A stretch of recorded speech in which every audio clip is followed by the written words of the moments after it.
দিন দিনই যেন ছোট হয়ে আসছে দেশের বেসরকারি এয়ারলাইন্সগুলোর আকাশসীমা। বেশ কিছু প্রতিষ্ঠান এই খাতে প্রচুর বিনিয়োগ করলেও অদক্ষতার ফলে উড়োজাহাজ ব্যবসায় প্রতিনিয়ত হোঁচট খাচ্ছে তারা।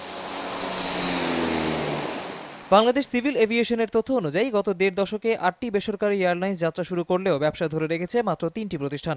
অভ্যন্তরীণভাবে এই ৩টি প্রতিষ্ঠান যাত্রী পরিবহন করছে ঢাকা চট্টগ্রাম, ঢাকা কক্সবাজার, ঢাকা সিলেট ও ঢাকা যশোর রুটে। অন্যদিকে আন্তর্জাতিক রুটে জিএমজি এয়ারলাইন্স শুধুমাত্র ঢাকা কলকাতা রুটে এবং United Airways Dhaka London, Dhaka Dubai সহ মোট ৬টি রুটে ফ্লাইট পরিচালনা করছে। বেসরকারি বিমান পরিবহন ব্যবসায়ীদের মতে আন্তর্জাতিক রুটে আগামী বছর বাংলাদেশের বিমান যাত্রীর সংখ্যা আরও ৬% বৃদ্ধি পাবে। আগামী বছর বাংলাদেশের যাত্রী পরিবহনে ৬% ও কার্গো পরিবহনে ১৬% ব্যবসা বাড়বে। এখন শুধু প্রয়োজন সঠিক পরিকল্পনা ও তার বাস্তবায়ন। তবে এত সম্ভাবনার পরও নানা সমস্যার মধ্য দিয়ে এগুতে হচ্ছে বেসরকারি এয়ারলাইন্সগুলোকে। ফলে বিদেশি এয়ারলাইন্সের সাথে প্রতিযোগিতায় দিন দিন পিছিয়ে পড়ছে তারা।